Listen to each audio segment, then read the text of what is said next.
नमस्कार। पंजाब केसरी स्पोर्ट्स देख रहे हैं आप। मैं हूं जसमीत।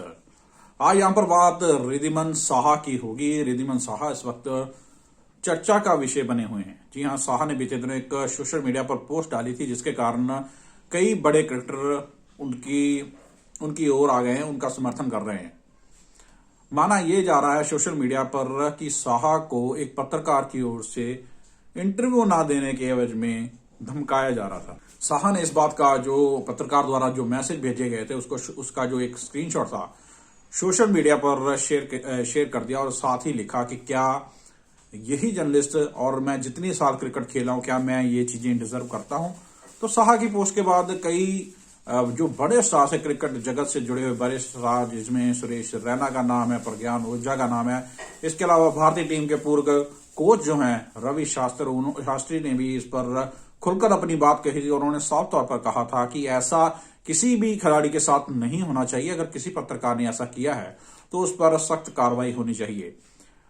तो अब इस मामले को लेकर बीसीसीआई ने सख्ती बरती है। फिलहाल साहा ने इस मामले में कोई शिकायत अभी तक बीसीसीआई को लिखित में कोई शिकायत नहीं दी है, लेकिन बीसीसीआई ने इस मामले को लेकर सतर्कता काफी बढ़ा दी है।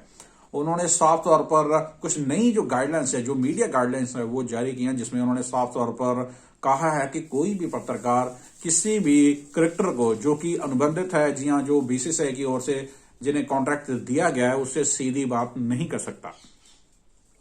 तो मीडिया गाइडलाइंस में और क्या चीजें हैं उसके बारे में आपको बताएंगे। सबसे पहले शुरुआत करेंगे, जो सबसे इसका जो बड़ा पॉइंट है वो ये है कि कोई भी खिलाड़ी, जो अनुबंधित खिलाड़ी है, जो भी बीसीसीआई के साथ जो टाई अप कर चुका है, वह सीधा संपर्क खिलाड़ी के साथ नहीं कर सकता। आपको बताएं कि अगर आप किसी खिलाड़ी की इंटरव्यू लेना चाहते हैं तो आपको सबसे पहले बीसीसीआई के मीडिया सलाहकार से बात करनी होगी। वह आपको समय उपलब्ध करवा कर देंगे, जिसके बाद आप उनकी इंटरव्यू कर सकेंगे। ये पूरी की पूरी जो प्रक्रिया है वह अंडर 19 क्रिकेटर जो हैं उन पर भी पूरी तरह से लागू है। वह भी किसी और जगह पर अपनी मर्जी से किसी को इंटरव्यू नहीं दे पाएंगे। अगर उन्होंने कहीं सार्वजनिक स्थल पर जाना है या किसी प्रेस वार्ता को अटेंड करना है तो वहां पर मीडिया मैनेजर का वहां पर होना बेहद जरूरी है। अगर किसी भी खिलाड़ी ने जो बीसीसीआई का बनाया हुआ निज़ाम है वह तोड़ दिया तो उस पर यहां पर अनुशासनात्मक कार्रवाई होने की यहां पर पूरी संभावना है। इसके तहत उस पर बैन और जुर्माना भी लगाया जा सकता है। आपको बताएं कि बीसीसीआई की जो गाइडलाइंस है उसमें यहां पर पत्रकार को भी सजा देने का प्रावधान रखा गया है।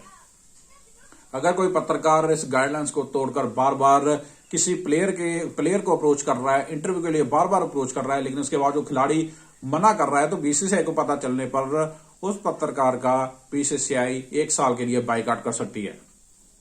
जी हां, अगर कोई पत्रकार अचानक खिलाड़ियों पर दबाव बनाए जो कि अनुबंधित, जो कि कॉन्ट्रैक्ट पाए हुए हैं, उनसे बार बार अगर वह कोशिश कर रहा है बात करने की, जब खिलाड़ी उत्साहित बात करने में उत्साहित ना हो, तो ऐसे में बीसीसीआई यहां पर कड़ी कार्रवाई कर सकता है।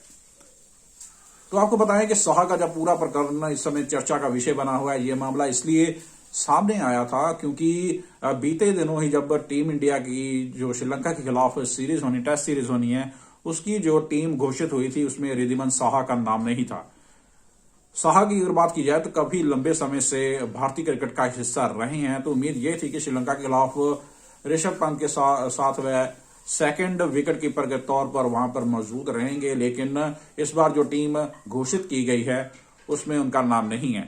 यह मामला इसलिए बड़ा है क्योंकि साहा ने बीते दिनों एक बयान दिया था जिसमें उन्होंने बीसीसीआई अध्यक्ष सौरव गांगुली के साथ हुई बातचीत का जिक्र किया था।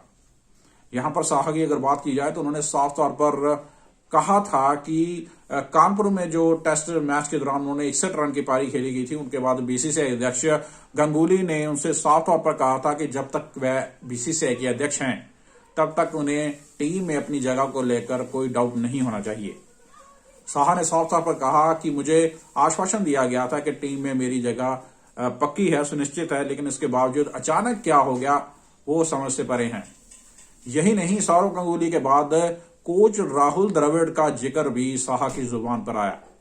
आपको बताएं कि राहुल द्रविड़ इस समय भारतीय क्रिकेट टीम के प्रमुख कोच हैं, तो उनका जिक्र भी यहां पर साहा ने किया है। तो साहा ने साफ तौर पर यहां पर इंटरव्यू में का बयान देकर चौंका दिया कि राहुल द्रविड़ एक ऐसे क्रिकेटर हैं, ऐसे कोच हैं जिन्होंने साफ तौर पर उन्हें संन्यास लेने के लिए कह दिया गया। साहा ने बताया कि वह उनकी जब भी राहुल द्रविड़ के साथ बात होती तो द्रविड़ स्पष्ट इस मामले में बिल्कुल स्पष्ट थे कि मैं आगे क्रिकेट खेल पाऊंगा या नहीं, और उन्होंने मुझे यहां पर क्रिकेट से संन्यास लेने को भी बोल दिया था। तो ये मामला जब सोशल मीडिया पर आया तो वहां पर खूब निंदा हुई वहां पर राहुल द्रविड़ की कि इस तरीके से किसी भी खिलाड़ी को ट्रीट नहीं करना चाहिए। लेकिन इसके बाद राहुल द्रविड़ खुद सामने आए, उन्होंने प्रेस वार्ता की, उनमें साफ तौर पर कहा कि मेरा जो काम है वो शुरुआत से रहा है कि खिलाड़ी कोई भी हो उसको पूरा स्पष्टीकरण उसके लेने का उसका पूरा हक है। अगर उसकी टीम में जगह नहीं बन पा रही है तो उसके बारे में उसको बता देना चाहिए कि फिलहाल भविष्य की योजनाओं में उनका नाम नहीं है। इससे खिलाड़ी को अपने आप को संभालने का मौका मिल जाता है। द्रविड़ ने वहां पर साफ तौर पर कहा था कि अगर किसी भी खिलाड़ी को बाहर से पता चले कि उनकी टीम में जगह नहीं बन पा रही है तो ऐसे में उसके मन को निराशा हो सकती है, मन निराश हो सकता है। तो ऐसे में वह खुद को प्रिपेयर कर सकता है अगर उनको पहले ही बता दिया जाए या स्पष्ट कर दिया जाए कि फिलहाल वह आगे की संभावनाओं में है या नहीं। हालांकि राहुल द्रविड़ के इस जो तर्क से कई लोग असहमत हैं, लेकिन कई ऐसे क्रिकेटर हैं जिनमें बड़े क्रिकेटर भी हैं जैसे कि इरफान पठान, वह इस बात से काफी सहमत है। उनका साफ कहना है कि यहाँ पर द्रविड़ ने जो किया है वो एक खिलाड़ी और एक कोच का फर्ज है, क्योंकि इनके जब भी क्रिकेट कोई खेलता है, जब भी कोई बड़ा आयोजन होता है, जब बड़ा कोई इवेंट होता है जहां हम एक साथ काम करते हैं तो वहां पर स्पष्टीकरण काफी जरूरी हो जाता है। तो यहाँ पर कोच द्रविड़ ने किसी भी तरीके से साहा को किसी भ्रम में नहीं रखा और उन्होंने साफ बोल दिया। इससे पता चलता है कि उन्होंने किस साफ नीयत के साथ यहाँ पर साहा को जो भविष्य के जो आदेश हैं उसके बारे में जो बता दिया है। ये कहीं ना कहीं अच्छी चीज है।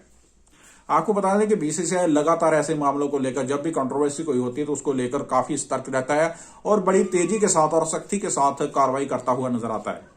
आप देख सकते हैं बीते साल हम बात कर सकते हैं हार्दिक पांड्या और केएल राहुल की बात करेंगे। दोनों प्लेयरों की काफी विवाद में रहे थे। रियलिटी शो कॉफी विद करण में पहुंचे थे। इस दौरान हार्दिक पांड्या से महिलाओं संबंधी कुछ सवाल पूछे गए थे जिसका जवाब जो था बहुत सारे लोगों को पसंद नहीं आया था। जिस तरीके से हार्दिक पांड्या ने उन बातों का जवाब दिया था उसे बिल्कुल पसंद नहीं किया गया। तो सोशल मीडिया पर खासा विवाद हुआ था, जिसके बाद हार्दिक पांड्या और केएल राहुल को टीम से बाहर कर दिया गया था। हालांकि इसके बाद हार्दिक पांड्या और केएल राहुल दोनों ने अपने जो उनसे अचानक जो भूल हुई थी उसकी माफी मांगी थी, जिसके बाद कुछ समय के बाद उनको फिर से टीम इंडिया में एंट्री करने का मौका मिल गया था। लेकिन इसके साथ ही स्पष्ट कर दिया गया था बीसीसीआई की ओर से अगर कोई भी कंट्रोवर्सी अगर सामने आती है तो जो बोर्ड है वो खिलाड़ियों को प्रोटेक्शन तो देगा लेकिन उन्हें सजा देने से भी पीछे नहीं हटेगा। तो केएल राहुल और हार्दिक पांड्या के मामले में ऐसा दिख चुका है और इस बार भी बीसीसीआई यहाँ पर स्पष्ट है, काफी स्पष्ट है। यहाँ पर बीसीसीआई के अरुण धूमल ने एक बयान जारी किया था। उन्होंने एक बयान दिया था कि अगर साहा को लगता है कि उन्हें एक पत्रकार की ओर से धमकी भरा अगर मैसेज दिया गया है तो वह लिखित शिकायत दे सकते हैं। अगर लिखित शिकायत आएगी तो बीसीसीआई की ओर से आने वाले इवेंट्स में उक्त पत्रकार को उसका बाइकआउट कर दिया जाएगा, जिसके बाद वह इंटरनेशनल स्पर्धा के जो बड़े मुकाबले होते हैं उनमें वह किसी भी खिलाड़ी की इंटरव्यू नहीं कर पाएगा और इसके अलावा किसी भी मैच को अटेंड नहीं कर पाएगा। तो फिलहाल अब तक इतना ही है। इसी बीच आपको बता दें कि साहा के इस मामले में एक बार फिर से एक बड़ा बयान आया जिसमें उन्होंने साफ तौर पर कहा है कि वह उक्त पत्रकार का नाम नहीं बताएंगे। साहा ने कहा है कि इस तरह वह किसी का करियर तबाह नहीं करना चाहते, क्योंकि बतौर क्रिकेटर वह चाहते हैं कि सभी लोग अपने अपने काम में तरक्की करें, आगे बढ़ें। तो साहा नहीं चाहते कि वह ऐसे किसी मामले में वह फंसे और जिससे किसी का करियर तबाह हो।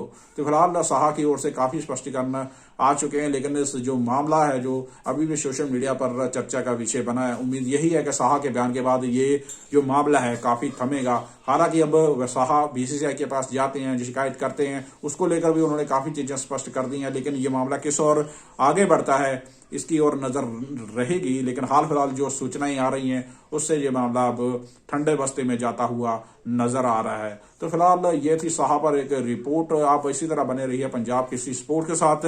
लगातार क्रिकेट जगत से जुड़ी या खेल जगत से जुड़ी खबरें हैं वो आपको लगातार बताते रहेंगे। आप बने रहिए पंजाब केसरी स्पोर्ट के साथ। हम फेसबुक और यूट्यूब पर भी हैं, वहां पर हमें लाइक और सब्सक्राइब आप कर सकते हैं। तो फिलहाल अब तक के लिए इतना ही। नमस्कार।